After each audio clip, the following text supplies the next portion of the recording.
Coronavirus, la pandemia. ¿Cuáles son los síntomas? ¿Cómo se transmite? ¿Qué puedo hacer para protegerme y prevenir la propagación de la enfermedad? Nuevo padecimiento que ha encendido las alarmas de los sistemas de salud. Coronavirus, la pandemia. Es un gusto, pero sobre todo una satisfacción para todo el equipo que hacemos posible Coronavirus, la pandemia, presentarle el siguiente programa especial de 500 emisiones de Coronavirus, la pandemia. Continuaremos informando hasta que esta pandemia quede regularmente controlada. Vamos a ver el siguiente programa. Estamos llegando a las 500 emisiones. Este programa, sin duda alguna, ha sido un reflejo de lo que ha pasado en general en el mundo. Pensábamos que sería un programa por algunas semanas, quizá por algunos meses, y mire usted, hemos superado ya más del año y medio de emisiones y hoy llegando a estas 500 transmisiones. ¿Y por qué decía que ha sido un reflejo de lo que ha pasado en el mundo? Porque creíamos al principio que esta pandemia pasaría rápido. No ha sido así, continúa y nosotros seguiremos informando hasta que pues sea necesario seguir informándole a usted de lo que pasa en México y el mundo en torno a esta pandemia. Estamos muy orgullosos y muy contentos de ser y haber sido un instrumento de orientación, de información y sobre todo de información fidedigna. Agradecemos, por supuesto, a la Universidad de Guadalajara por la producción de este espacio, a todo el equipo que se ha involucrado, que son muchísimas personas detrás de las cámaras, y por supuesto a usted que se ha mantenido fiel a este programa. Vamos pues a nuestra nota introductoria que la presenta Isaura López Villalobos. Informar, orientar y prevenir sobre la crisis sanitaria que envuelve al mundo ha sido el programa Coronavirus, la pandemia.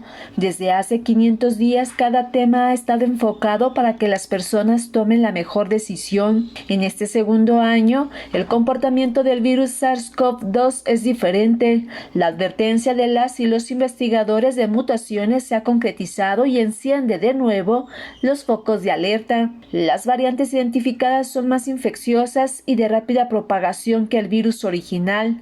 Cada deformación se caracteriza por una colección genoma diferente de mutación.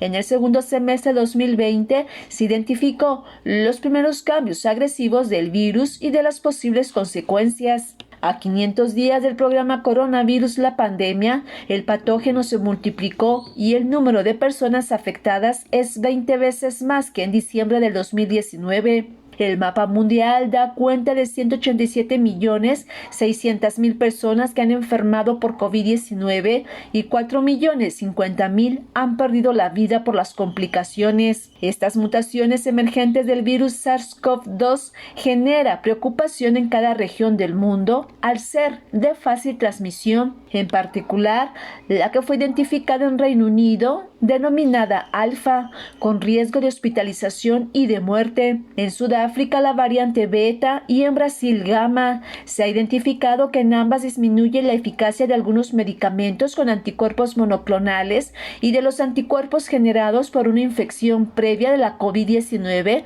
o por la vacuna coronaria. En la India se identificó Delta y Delta Plus, consideradas por la Organización Mundial de la Salud de mayor preocupación al ser altamente contagiosas, y también puede disminuir la eficacia en el tratamiento y en las vacunas. Y la variante Epsilon disminuye la eficacia de los anticuerpos generados por una infección previa de la COVID-19 o por la vacuna contra el coronavirus. El riesgo de los científicos es que estas mutaciones pueden replicarse y causar una nueva pandemia y ola de infecciones que pondría de nueva cuenta al mundo en cuarentena. Tan es así que ya se identificó la variante nigeriana en España. Este año las variantes, en particular Delta y Delta Plus, están llevando a algunos países a modificar su estrategia sanitaria a fin de evitar aislamientos forzosos. Desde el surgimiento de estas variantes, el programa Coronavirus ha dado un puntual seguimiento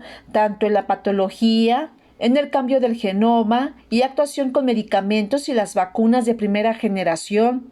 El programa ha sido referente a nivel mundial. Sus 500 episodios diarios cumplen una misión: dar voz a los científicos y escuchar y dar respuesta a las dudas de la población, pero sobre todo ser un programa científico médico de cambio. Informó Isaura López Villalobos. Gracias, Isaura, quien ha sido sin duda alguna una pieza fundamental para que este programa se transmita día a día con los contenidos más actuales, con la profundidad del análisis y, por supuesto, la participación de los expertos. Gracias, Isaura, por tu enorme esfuerzo. Y quien también ha estado con nosotros desde el principio en la mayoría de los programas es Antonio Broto, corresponsal de la Agencia EFE, quien nos ha mantenido informados permanentemente de lo que informa, a su vez, todos los días la Organización Mundial de la Salud. Antonio, qué gusto escucharte. Hola, ¿qué tal? Buenos días, Belén, y buenos días a todo el auditorio del Canal 44. El 31 de diciembre de 2019, las autoridades sanitarias de una ciudad central china llamada Wuhan reconocían 27 casos de una nueva enfermedad causada por un desconocido coronavirus. Aunque nadie lo sospechaba entonces, era el inicio de la pandemia más grave sufrida por el ser humano desde la gripe de 1918. A día de hoy, la pandemia de esta enfermedad, que en febrero de 2020 fue bautizada por la OMS con el nombre de COVID-19, ha causado más de 4 millones de muertos en el planeta y ha contagiado al menos a 185 millones de personas. Unas cifras conservadoras, ya que todos los científicos coinciden en que los números reales de fallecidos e infectados son seguramente mayores.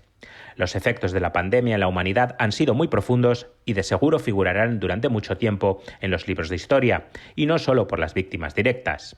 Miles de millones de personas fueron confinadas en sus casas para intentar frenar la expansión del virus.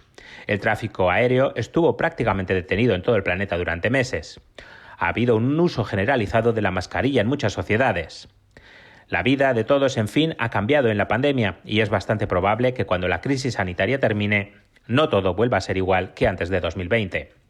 La pandemia además ha aumentado en muchos lugares la conflictividad social, con una proliferación de las protestas contra los confinamientos y otras medidas de prevención sanitaria, o también protestas originadas por la crisis económica derivada de la crisis sanitaria, que ha causado la pérdida de millones de trabajos en todo el mundo, especialmente en sectores como la hostelería o el turismo. El descontento social pudo ser clave, entre otras cosas, para que el polémico presidente estadounidense Donald Trump perdiera las elecciones de noviembre del año pasado.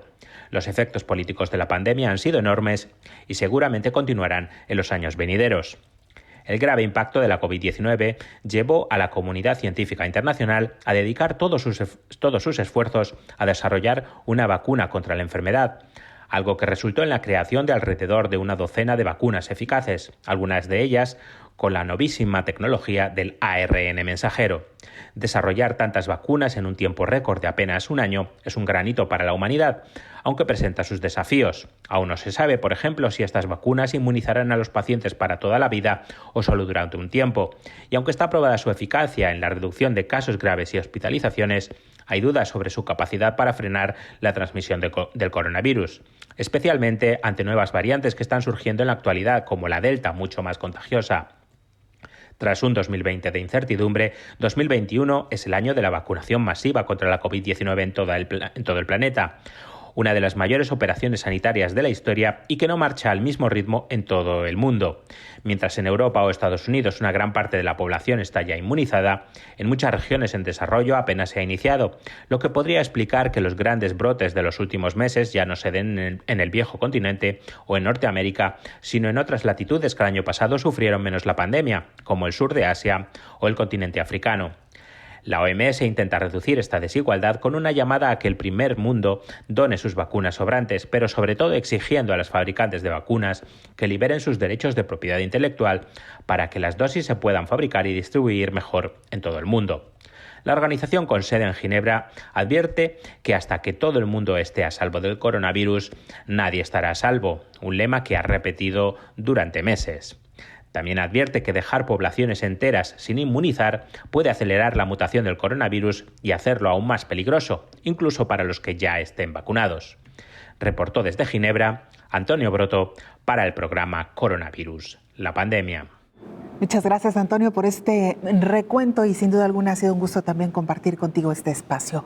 Vamos ahora al mensaje que nos ha enviado el rector general de esta Universidad de Guadalajara, Ricardo Villanueva.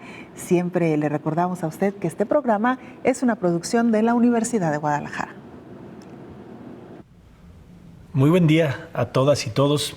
Es un gusto poder acompañarlos en el programa Coronavirus, la pandemia, un programa que surgió con el fin de informar sobre la pandemia y contribuir a la prevención de esta enfermedad. La verdad es que esperábamos que la duración de este programa fuera corta, porque eso significaría que la humanidad habría superado este problema muy rápido. Sin embargo, hoy, 14 de julio, se cumplen ya 500 programas y seguimos contando. Ha pasado año y medio desde que arrancó y sigue siendo tan útil como desde el inicio. Sobre todo hoy, que en el mundo se enfrenta la llamada tercera ola con la variación Delta y Delta Plus, que nos recuerdan que esto no ha terminado y que es fundamental seguir con las medidas de prevención para evitar contagios. Son situaciones como esta las que nos recuerdan la importancia de los medios de comunicación para mantener informada a la población que en momentos como este está ávida de información oportuna y confiable. Gracias a esfuerzos como este programa, los televidentes de Canal 44 han tenido acceso a información de primera mano. Hemos tenido enlaces con corresponsales de todos los países donde han surgido las diferentes variantes. A nombre de la comunidad universitaria, reconozco el trabajo de todo el equipo involucrado en esta labor que desde su trinchera, mujeres y hombres universitarios han hecho frente a la pandemia y han informado de manera oportuna a toda la audiencia del Canal 44. Mi reconocimiento también para su director, el maestro Gabriel Torres, por la iniciativa. Los invito a seguir informando con la precisión que caracteriza a nuestro canal universitario. Muchísimas gracias a todo el gran equipo del Canal 44. Felicidades. Gracias también a usted, rector, por el apoyo que ha brindado a este programa. Y mencionaba ya el rector la importancia de la presencia de los corresponsales, particularmente la Agencia EFE en todo el mundo. Y precisamente vamos con Raúl Bové, corresponsal de la Agencia EFE en Reino Unido, para que nos cuente cómo ha transcurrido esta pandemia tras la llegada de la primer variante de importancia del virus SARS-CoV-2. Nos referimos a la variante Alfa. Raúl, ¿cómo estás? Te saludamos con gusto. Hola, ¿qué tal? Buenos días, Belén, y buenos días a todo el auditorio de Canal 44. Debemos remontarnos al 31 de enero de 2020 y a la ciudad de York, al noreste de Reino Unido, para encontrar el primer contagio positivo de COVID en el país. Los casos aumentaron exponencialmente durante las primeras semanas hasta que el 23 de marzo el primer ministro británico, Boris Johnson, anunció la orden de confinamiento. 4 días después, el político confirmó que había dado positivo por el virus. Al contrario que en otros países, el confinamiento no fue tan estricto y los británicos podían salir de casa al menos una vez al día a hacer ejercicio, visitas médicas o compras esenciales. A partir de mayo, Reino Unido comenzó su desescalada veraniega, pero una segunda ola asoló el país en otoño del año pasado, lo que llevó al gobierno británico a anunciar el 2 de noviembre su segundo confinamiento, esta vez de un mes. A través de un sistema de niveles, cuando finalizó las restricciones pasaron de nivel nacional a nivel local y el país volvió a la normalidad por unas semanas en las que además sucedió algo histórico: la vacunación de Margaret Keenan, la primera persona del mundo en recibir la vacuna de Pfizer. A las puertas de Navidad y con el nacimiento de una nueva variante en la región de Kent, los casos se dispararon y obligaron a establecer un tercer y último confinamiento nacional el 5 de enero. Los colegios abrieron el 8 de marzo, las terrazas, tiendas y peluquerías el 12 de abril y los museos, cines y teatros el 17 de mayo. El plan inicial proponía acabar con todas las restricciones el 21 de junio, pero otra nueva variante, la India o Delta, ha vuelto a poner en jaque a la sociedad británica y ha retrasado el ya apodado como Día de la Libertad al próximo 19 de julio. Johnson asegura que en esta ocasión la decisión es irrevocable, aunque los científicos la califican de temeraria. Por el momento, el 51% de la población de Reino Unido está vacunada por completo, pero los casos positivos por COVID siguen en aumento, con 35.000 nuevos diarios, aunque las hospitalizaciones y las muertes siguen bajas. Reportó desde Reino Unido para el programa Coronavirus, la pandemia, Raúl Bové. Gracias, Raúl, y con este informe nos vamos a la pausa, regresamos con mucho más. Estamos en el programa 500 de Coronavirus, la pandemia.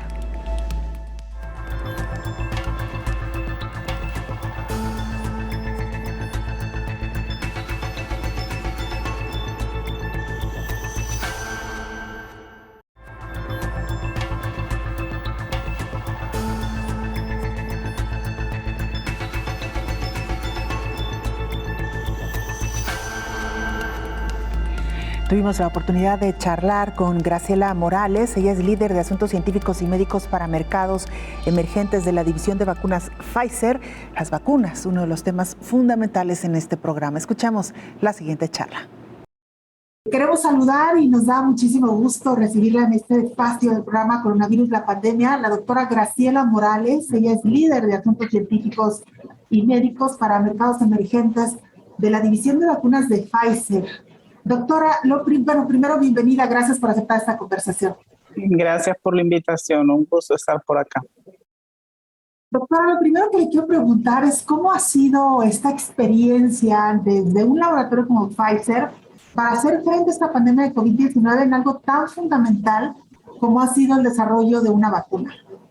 Bueno, creo que esta pandemia nos ha dejado experiencias a todos los niveles, ¿verdad? Para Pfizer y su colaborador BioNTech ha sido prácticamente una carrera contra el virus.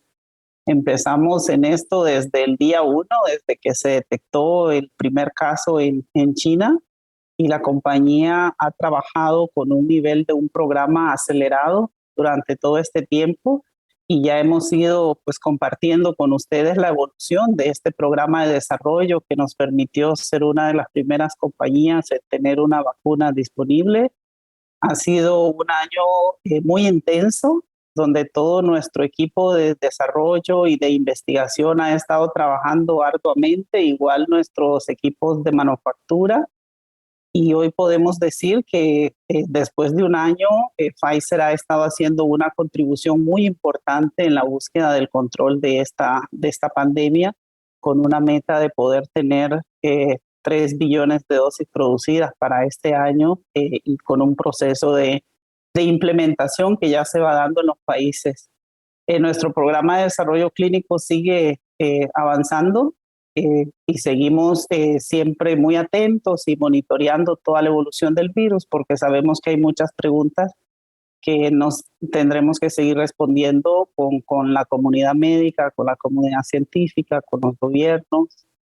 Un año muy, muy intenso, pero de mucho aprendizaje. Y bueno, sabemos que para el mundo ha sido un año de mucho impacto también, mucho dolor en las familias, pero afortunadamente viendo hacia el futuro con mucha esperanza con las opciones que tenemos hoy. Claro, doctora, ¿cómo van precisamente en el cumplimiento de esta meta? Vamos muy bien, la vacuna se ha estado distribuyendo en casi todos los países del mundo. Empezamos desde el año pasado, desde el día 1 que la vacuna fue aprobada por la FDA, prácticamente a la semana ya estábamos haciendo entregas. Estamos convencidos de que vamos a poder terminar esta meta de los 3 billones de dosis para el 2021 y preparándonos ya en acercamiento con todos los países para poder también explorar cuáles serán sus planes para 2022, sus necesidades de vacunación para 2022 y preparando también todo nuestro proceso de producción del próximo año. Vamos progresando muy bien con los volúmenes a los que nos hemos comprometido con los diversos países con los que hemos negociado. Ustedes han seguido probablemente la evolución de estas entregas en todos los países de la región. En Latinoamérica hemos avanzado muy bien y pues nuestra meta es poder seguir siendo una alternativa de solución para los años que siguen. Claro. Ahora, doctora, respecto a la plataforma que ustedes utilizaron, una plataforma novedosa, la de ARN mensajero, que pues así como ha provocado mucho beneplácito porque fue posible desarrollar una vacuna en tiempo récord, también ha generado muchas dudas, doctora. ¿Qué diría usted a todas estas personas que todavía tienen sus reservas sobre esta nueva tecnología aplicada a la creación de un biológico? Bueno, creo que la vacuna ya ha estado hablando por sí misma con los resultados que hemos estado viendo de los países después de más de 300 millones de dosis, por ejemplo, aplicados en Estados Unidos con esta plataforma de ARN, con una indicación inclusive ya de 12 a 15 años y muchos países adoptando esta indicación. Es una plataforma innovadora, obviamente con todo lo que es innovación y novedad, pues tiene su proceso de adopción de acuerdo al desarrollo de cada país. Y fue un programa de desarrollo muy acelerado, donde tuvimos que trabajar en paralelo muchos temas con nuestras agencias regulatorias. Y hoy, después de un año de implementación, ya estamos viendo la experiencia de mundo real de esta vacuna, donde hemos estado viendo los resultados de efectividad muy similares a los resultados que tuvimos de eficacia. De tal forma que lo que podría decir a las personas que todavía tienen algún interrogante es que hay que informarse, que hay que acompañarse de la información de sus sistemas de salud. Prácticamente todos los países de la región ya tienen experiencia y ya están documentando el uso de esta vacuna, y los resultados pues se han visto de forma muy importante en varios países del mundo. Lo que podríamos decir es que la vacuna sigue siendo la herramienta preventiva de elección, que fue una de las vacunas. Esta plataforma de ARN, como tú dices, tenía su novedad, pero también sus grandes bondades, sus grandes ventajas, porque es una plataforma que nos permite adaptarnos rápidamente a cualquier necesidad en la evolución del virus. Y eso es lo que Pfizer ha podido estar haciendo. Esta plataforma, esta tecnología nos ha permitido ir un paso adelante, ir anticipándonos a cualquier necesidad que la pandemia nos vaya mostrando a medida que va evolucionando. Y la invitación es pues a seguir de cerca toda la información médica de sus países para que puedan conocer la experiencia propia de cada país y tomar su decisión. Hoy la invitación que podemos hacer es que si todo este sector trabajó tan arduo para traer alternativas de prevención en tan corto tiempo, la responsabilidad individual que tenemos cada uno ahora pues es contribuir con protegernos para evitar contagios y para obtener los resultados en el menor tiempo posible en los países. Claro, doctora, qué bueno que menciona esto de la adaptación de la vacuna, porque evidentemente hoy por hoy estamos inmersos en estas variantes que nos han colocado de nueva cuenta en preocupación, específicamente la variante Delta. ¿Qué tanto se puede, no sé si es la palabra correcta, sino manipular o ajustar esta vacuna a las nuevas variantes que van surgiendo con la misma velocidad que nos están planteando estos retos las variantes? Claro, Pfizer ha estado y su colaborador BioNTech han estado muy atentos y hemos seguido toda la evolución del virus y todos los cambios, y cada vez que se presenta una variante de interés o lo que le llamamos una variante de preocupación en los países donde se han detectado, inmediatamente hacemos estudios en laboratorio, estudios in vitro, para saber si esta vacuna sigue siendo efectiva, eficaz contra todas estas mutaciones que hemos visto del virus hasta ahora. Sabemos que en este momento hay 4 variantes más importantes de interés que están siguiéndose en los países: la variante alfa, beta, gamma y delta. Y esta última es la que ha estado de forma relevante en las últimas semanas. Pfizer tiene evidencia de que la capacidad de neutralización in vitro del virus es muy importante para todas las variantes de interés, incluyendo la Delta. Nuestra vacuna tiene actividad y capacidad de neutralizar el virus. Eso lo hemos visto en laboratorio y ahora tenemos que verlo en la experiencia en el mundo real. Ya hemos estado viendo algunos resultados de diferentes países. Hay resultados de Reino Unido, del impacto de nuestra vacuna en esta variante Delta, resultados que nos demuestran eficacias arriba del 85%. Hay resultados también que hemos visto de Canadá con resultados similares. Estos están publicándose en breve también. Y hay resultados de Israel, que creo que todos los conocen también, que han estado circulando, donde nos dice que la vacuna sigue siendo eficaz alrededor del 93-94% para prevenir hospitalizaciones, para prevenir severidad. Sin embargo, después de 6 meses de aplicadas las 2 dosis, lo que se ha visto es que hay una disminución de la respuesta para prevenir infección. O sea, el riesgo de que puedas pescar el virus y te dé un cuadro leve o un cuadro asintomático está ahí después de 6 meses. Pero no te va a desarrollar la enfermedad, ni te vas a complicar, ni vas a ir al hospital, porque lo que ocurre es hay que sensibilizar el sistema inmune de nuevo a ese virus.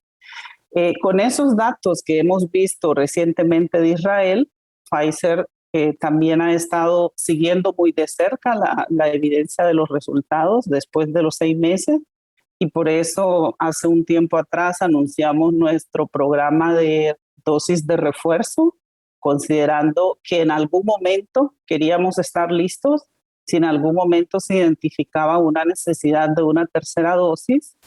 Y bueno, el día de ayer hemos anunciado los resultados preliminares de esta dosis que consideramos podría ser parte de la solución definitiva para esta variante Delta. Por último, doctora, sobre este último punto, ¿cada cuándo tendría, o más bien para cuándo se tendría que aplicar esta tercera dosis?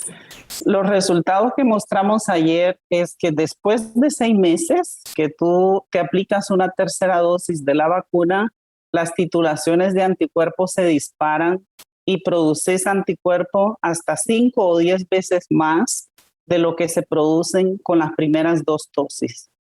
Después de 6 meses, eso es espectacular porque lo que estamos haciendo es un boost del sistema inmune, estamos estimulando ese sistema inmune, produciendo más anticuerpos, y eso puede evitar lo que hoy estamos viendo en estos datos que Israel presentó 6 meses después.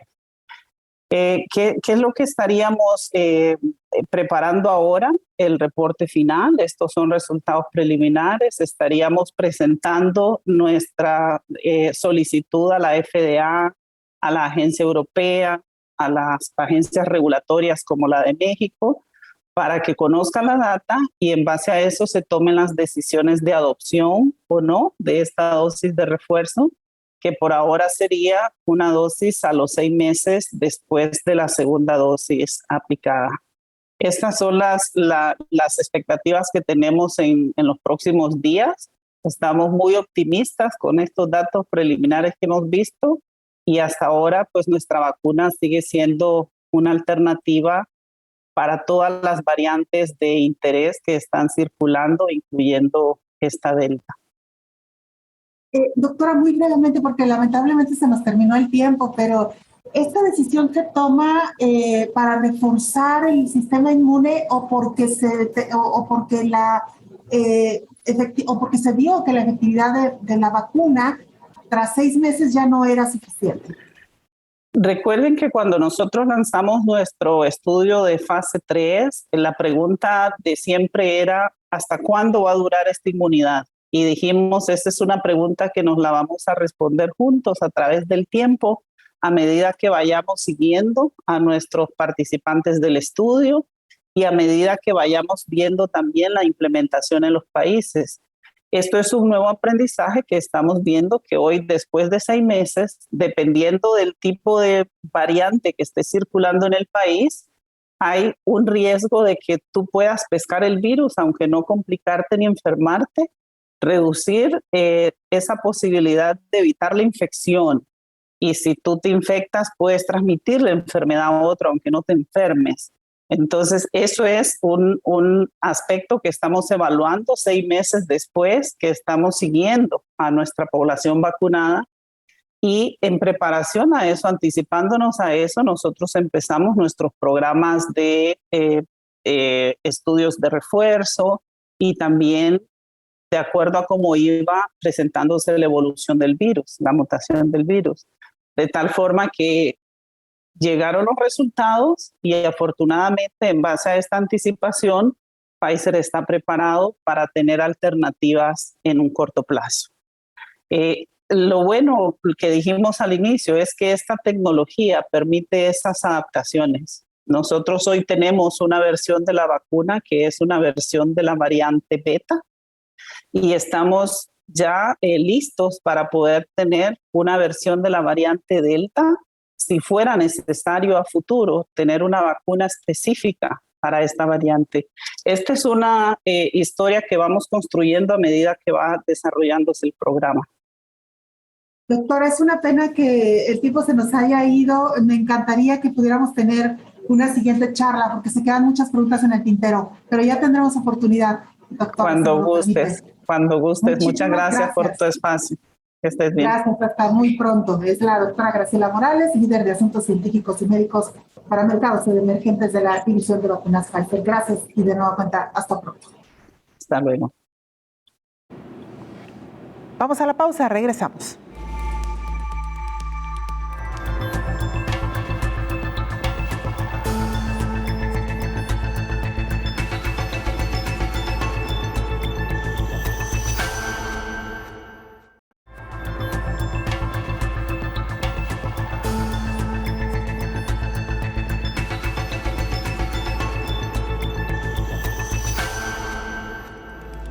Estamos en nuestro programa número 500. Gracias de verdad a usted, gracias a las televisoras públicas que también nos han seguido y se han mantenido fieles a lo largo de todas estas emisiones.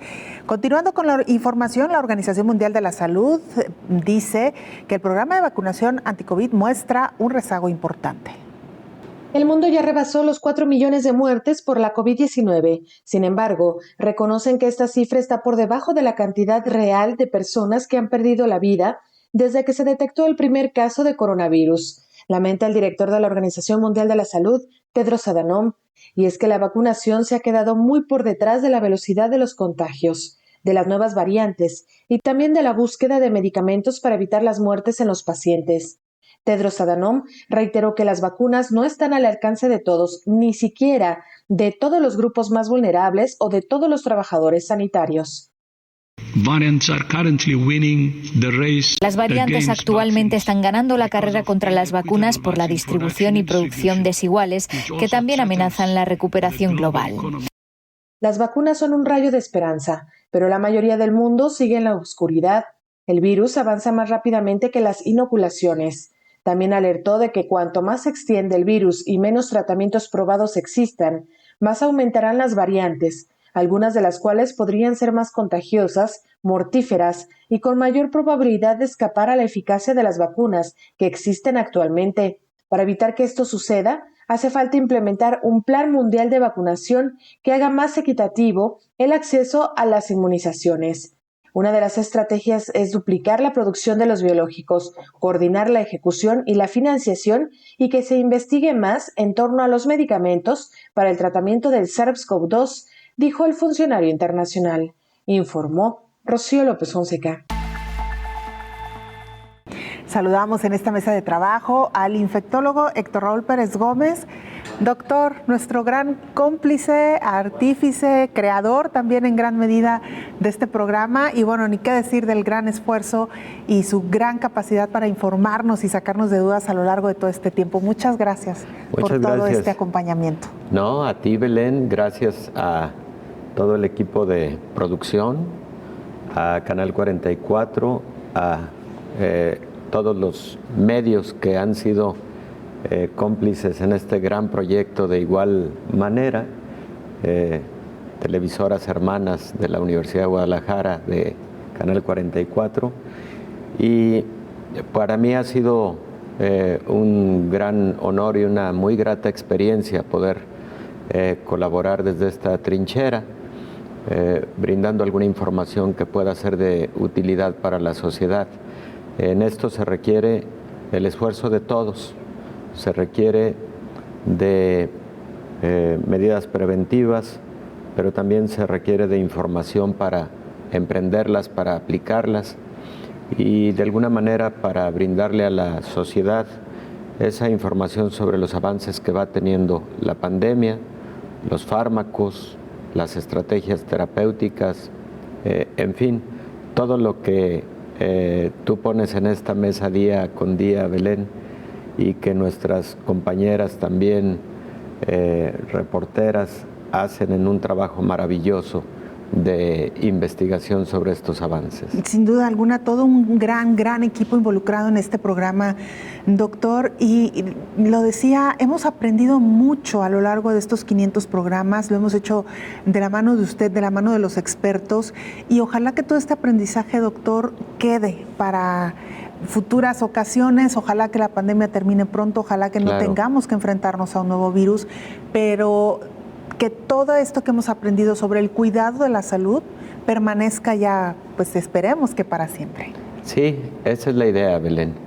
Estamos enfrentando una grave pandemia, pero muchas de las medidas de prevención de enfermedades respiratorias de las que hemos hablado aplican para otras enfermedades respiratorias y esperamos nunca volver a enfrentar una pandemia, ni de esta ni de menor magnitud, pero sabemos que la complejidad biológica del mundo pues es tal que las condiciones existen para que puedan enfrentarse y presentarse otros fenómenos también epidémicos y hay que estar preparados para todo ello. El futuro da mucha complejidad.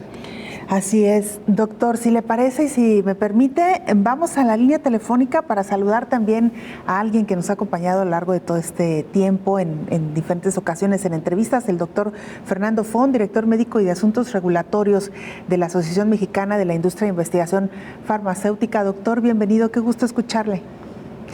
Me dicen que todavía no está en la línea telefónica, entonces vamos a esperar un momentito. Vamos entonces con nuestro corresponsal de la agencia EFE en Sudáfrica, Pedro Alonso. Vamos con Pedro Alonso para que nos presente el siguiente informe. Hola, ¿qué tal? Buenos días, Belén. Buenos días a todo el auditorio de Canal 44. Sudáfrica sigue siendo el epicentro de la pandemia de COVID-19 en el continente africano. Desde que se detectó el primer caso en el país en marzo del año pasado, se han registrado algo más de 2,1 millones de contagios, lo que supone más de un tercio de todas las infecciones en África. De esos casos, unos 63.500 han acabado en muertes. El país austral afronta actualmente una tercera ola de la enfermedad, impulsada por la contagiosa variante Delta de la India. La variante Delta está desplazando incluso a la variante Beta en la propia Sudáfrica, que a su vez había borrado prácticamente la presencia de las versiones previas del coronavirus. En ese contexto, el presidente de Sudáfrica, Cyril Ramaphosa, anunció a finales de junio el endurecimiento de las medidas para contener el coronavirus, al definir la tercera ola como devastadora. El gobierno sudafricano busca ahora acelerar la vacunación tras casi 5 meses de avances muy lentos debido a diversos problemas con las vacunas elegidas al principio. Hasta la fecha, Sudáfrica ha administrado poco más de 4 millones de vacunas, la mayoría de las farmacéuticas Johnson & Johnson y Pfizer, para una población de más de 58 millones de habitantes. Sudáfrica también anunció hace días la aprobación de la vacuna CoronaVac del laboratorio chino Sinovac. La inoculación va a un ritmo de más de 199.000 vacunas puestas al día, pero las autoridades quieren superar las 250.000 dosis diarias a partir de la próxima semana. Reportó desde Kenia Pedro Alonso para el programa Coronavirus, la pandemia. Vamos a la pausa, volvemos.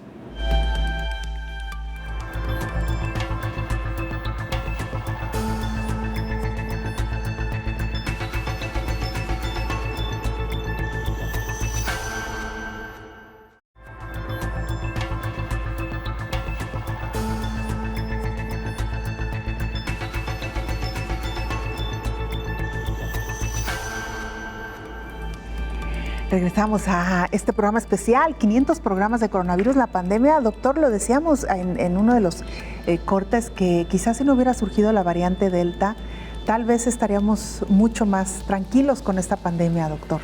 Es muy probable, Belén. La tercera ola de COVID-19 está ahora perfectamente definido. Tiene que ver con el gran impacto epidémico que tuvo COVID-19 y que sigue teniendo en la India.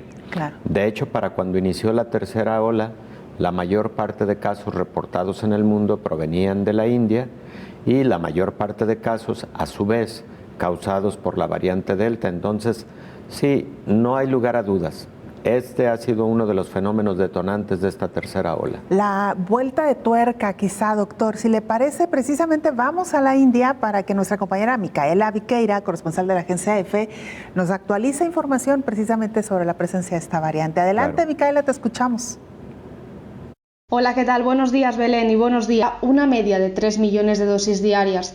No obstante, en los últimos días se reportaron casos de miles de personas que recibieron dosis de agua salina en vez de la vacuna contra la COVID en varios estados de la India. El avance de la vacunación es el plan central de las autoridades para hacer frente al virus.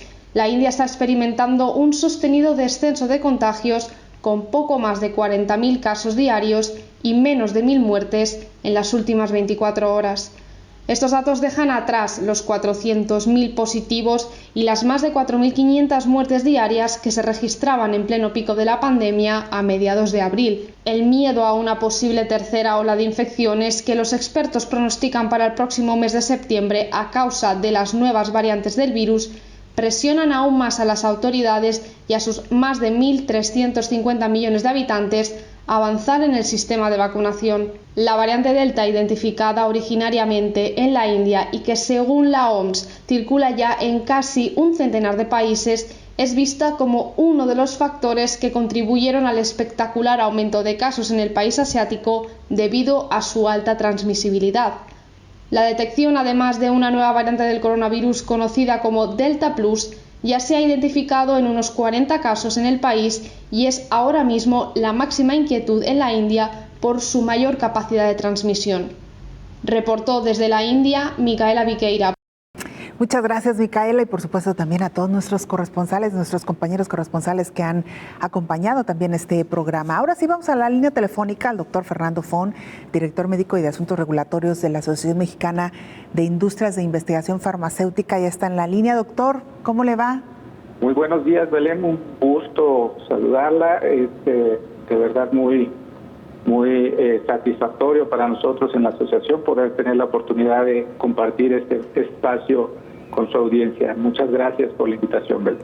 Al contrario, gracias a usted, doctor, y precisamente pues para hablar de este reporte de 8 meses de monitoreo con esta herramienta llamada COFEPRIS Tracker. Cuéntenos de qué se trata, doctor.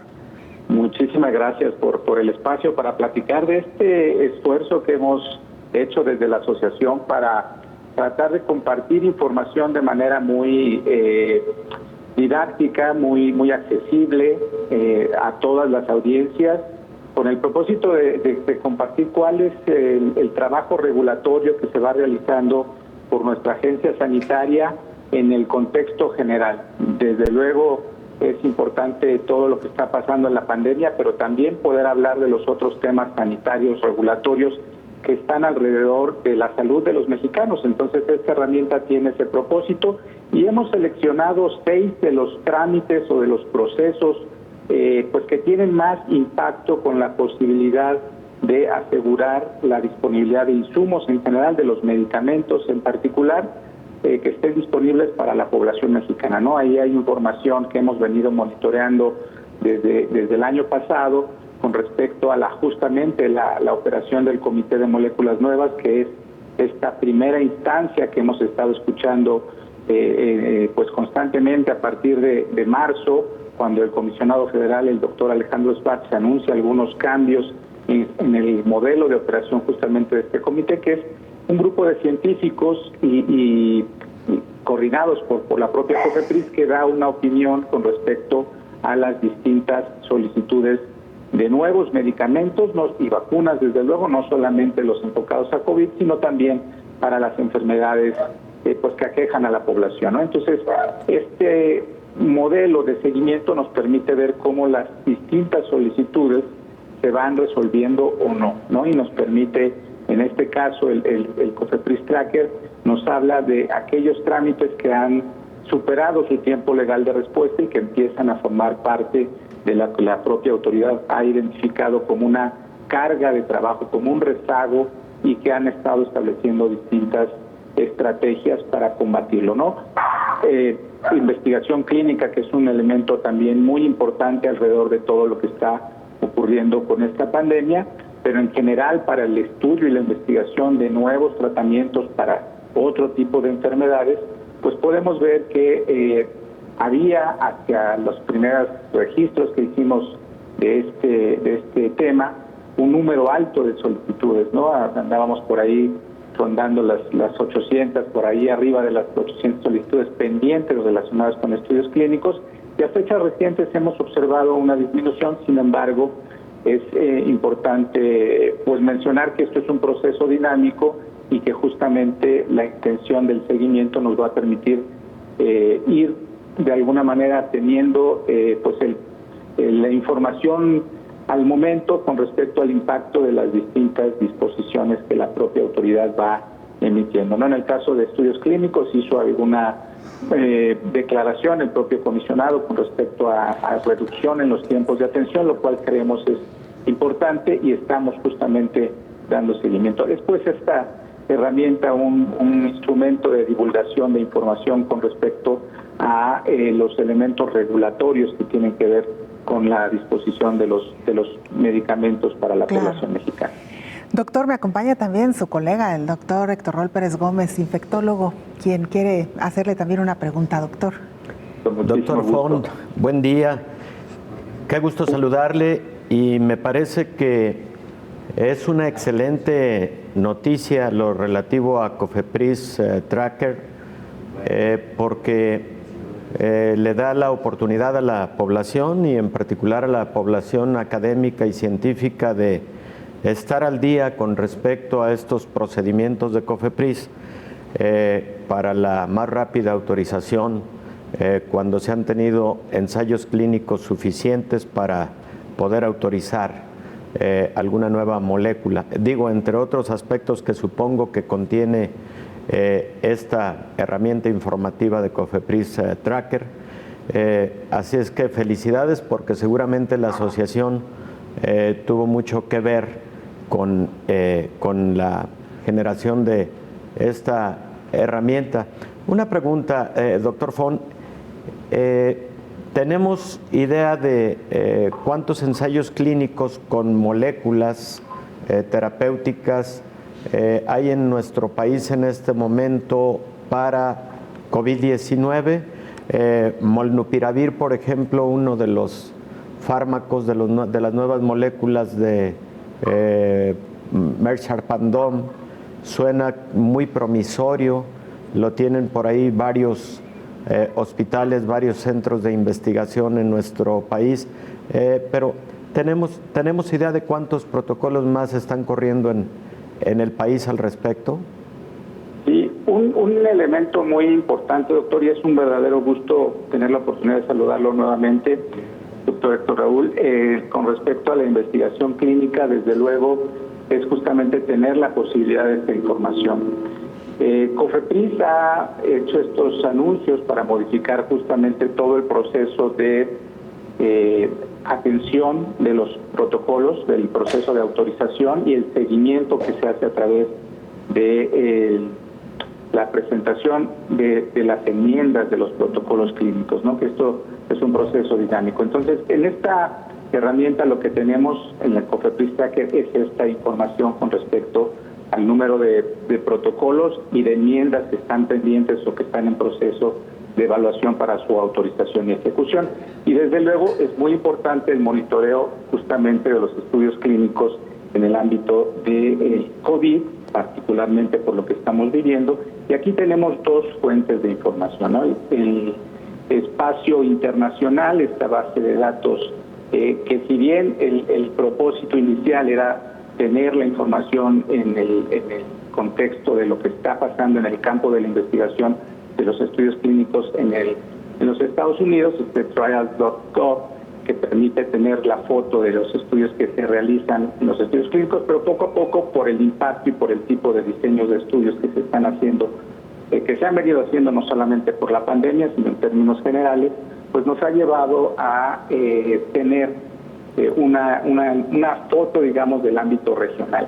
Y de ahí es muy importante señalar que desde luego los Estados Unidos es el país que tiene el mayor número de estudios clínicos corriendo actualmente en todas las áreas que se están investigando, y no es la excepción el tema de COVID-19.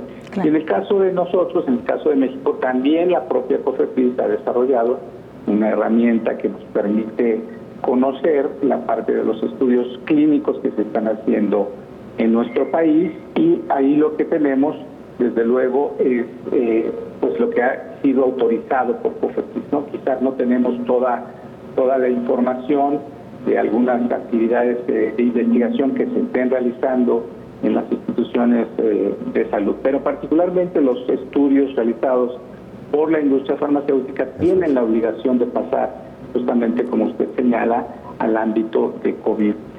La información que tenemos cercana a los estudios que se están realizando nos habla de 75 estudios que se están corriendo en el ámbito nacional con respecto a medicamentos, vacunas. Están algunos estudios de sueros hiperinmunes que están corriendo en el país y que aparecen registrados en este sitio de trials.gov, y que en el tracker o en la herramienta de seguimiento de estudios clínicos de COFEPRIS también se pueden consultar.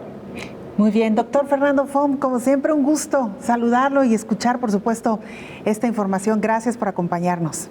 Muchísimas gracias, Belén, por la invitación. Doctor Raúl, un gusto siempre saludarlos y estamos a sus órdenes. Igualmente, doctor, muchas gracias. Un fuerte abrazo. Un fuerte abrazo, muchísimas gracias. Es el doctor Fernando Fon, director médico y de Asuntos Regulatorios de la Asociación Mexicana de Industrias de Investigación Farmacéutica. Doctor, nos quedan apenas un par de minutos. Sí, ¿hacia dónde va esta pandemia? Bueno, va a el pico de una tercera ola, indudablemente, que algunas instituciones, universidades particularmente, han sugerido puede tener su máxima expresión a finales de agosto. Considero, Belén, que no va a ser tan intensa como la segunda ola, porque ya hay un porcentaje mayor de la población vacunada y además con anticuerpos por inmunidad de rebaño adquirida naturalmente por haber sido infectados de manera asintomática, incluso un buen porcentaje de la población. Va a ser una tercera ola que afecte principalmente a jóvenes y adultos jóvenes, y va a ser una tercera ola desde mi punto de vista con menor letalidad, precisamente por el grupo poblacional afectado, pero ojalá y fuera una ola que ya concluyera cuanto antes, gracias al esfuerzo que se lleve a cabo desde lo personal, desde lo colectivo, desde lo gubernamental. Todos sabemos lo que tenemos que hacer para que esta ola no haga una explosión como las anteriores. Ojalá que así sea, doctor. Muchas gracias. Ojalá. Como siempre, y de nueva cuenta nuestro agradecimiento por todo este tiempo. Pues felicidades, Belén. El abrazo a distancia. Doctor, sí, muchas gracias. Muchas gracias. Nos vamos, sobre todo, muchas gracias a usted. Esperamos que haya disfrutado esta emisión especial. Gracias por habernos acompañado y le invitamos para que nos sintonice en la siguiente emisión. Hasta entonces.